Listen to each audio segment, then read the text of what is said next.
So naka-second round tayo. Snow days pa rin ngayon. Nag-umpisa kahapon. Pagkita mo yung daanan, yung road, hindi pa siya nag-grader. At saka yung natin, temperature natin is 23. So ice na yan siya, nag-ice na yan siya. So ayun o, tingnan mo yun, puno-puno ng mga ice. Ganito yung highway pag mag-snow dito. Mas maganda yung umpisa lang sa snow kasi hindi pa siya masyadong mahirap mag-drive. Kaso pag magdagmag na yung snow, magiging ice na siya. Tingnan mo yan, ice na yan siya. Yan, mahirap yan mag-drive kasi mag-skid yung gulong. Kaya hinay-hinay lang tayo pag-drive.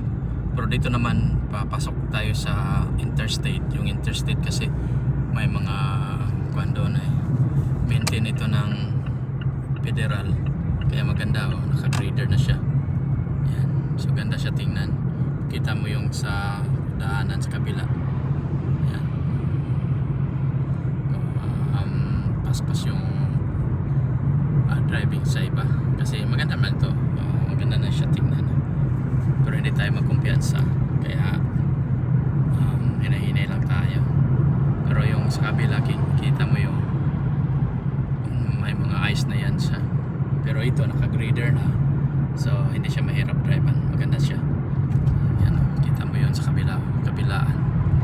Ayun, puting-puti na yun siya kasi hindi pa yun nag-grader. Sa ito, daan na ito nag-grader na. May mga grader dito pa. Ganito ang mag-snow dito. Ayan. Pero mas malakas ngayon kasi second round na tayo. Yung first round, yung last week, hindi masyado makapal yun, mga 1 inch lang. Ngayon 2 inches ngayon, mas makapal ito. Ayan yan sa kabilaan dito. Ito may mga ice na yan siya. Pero yung araw, masikat yung araw, maliwalas yung araw. Pero malamig. Kahit may araw siya, malamig pa rin. Stop tayo dito. Ayan, kita nyo yan. Ito yung secondary road. So iba kasi walang grader, kaya meron pa rin siyang mga snow na nakadikit sa road, sa daan. At saka pag matagal na yan magiging ice, yun, mahirap na mag-drive kasi mag-skid na yan siya. So hinay-hinay lang tayo magpatakbo. Yan mahirap yan. Yan, mahirap yan siya. Saka pag mag-stop, lalo na sa may traffic light, yun, delikado yun. Kasi pag kahit mag-brake ka, mag-skid na yun, mag-skid siya. Stop tayo. Kaya sa layo pa, may preparation ka na para hindi ka mag-skid. Ganito, hindi ito nag-grader kaya mag-skid. So hinay-hinay lang. Yung technique mag-drive dito, pa hinay-hinay ka lang para hindi ka mag-skid yung gulong mo. So malayo pa lang, hinahinay ka lang. Ayan, stop. Katulad dito, wala tayo, hindi talaga ito nadaanan ng grader. So nabalot yung daanan ng ice or snow. Ayan, so ito, delikado ito, mag-skid ka dito pag ganitong daan mo. Lumabas naman yung haring araw, kaso hindi siya masyado mainit or kulang pa sa init para mag-melt yung mga snow or ice. Ayan parang nasa skating ring ka. Yung daanan mo puro ice yan siya. Ayan, ito, yun ang pinakadelikado. Ayan, kaya hinay-hinay lang tayo dito. Ayan. Pero manay mga expert na mga driver, kaya pwede sila mag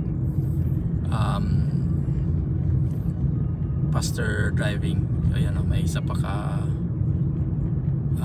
truck na nagbiyahe. Mas maganda yung malaking truck kasi mabigat yung sasakyan mo kasi may traction yun sa lupa or sa simento. Pero kung ito mga light vehicle lang, walang traction ito, kaya madalas mag-skid yun. Punta ka ng kanal, maraming nakakanal dito. Pero yung mga towing naman, madali naman sila magtowing dito kasi delikado din pag maraming disgrasya sa daanan. Ayan o, tingnan mo yan o, nag-i-skid siya o. Ayan. Magaling mag-drive. Ayan, so hinahinay lang tayo dito para hindi tayo mag-skid. Maganda siya tingnan. Mas gusto ko pa drive pa uwi kasi pahinay-hinay lang. Pero yung mag-drive pa puntang trabaho, ayun, ayoko nang mag-drive lang papunta ng trabaho. Pero pa uwi pwede ito, pa video tayo, makakuha tayo ng video.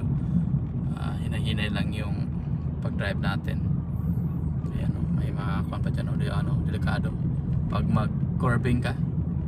Yan, delikado kasi mag-skid yun eh. Kaya hinahinay ka lang talaga para may traction yung gulong mo sa simento. Yan, so ganoon yung technique dito. Yan o, ganito yung karsada pag secondary road, walang grader. Ayan, kaya mahirap siya drivean, mag-skid yung sasakyan mo. Kaya timing talaga yung mag-drive ka dito. Ganito, timing mo na lang na hindi ka ma-skid. Ayan, mahirap din mag-drive ganito, lalo na pag madalian, may mga emergency.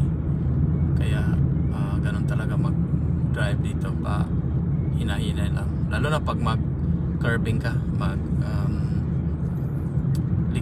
biglang liko. Ayun, delikado din yun. At saka yung sudden stop, kasi ganito pag mag-brake ka dito, ayan, mag-i-skid yan siya, mag-i-slide yung gulong sa sasakyan mo.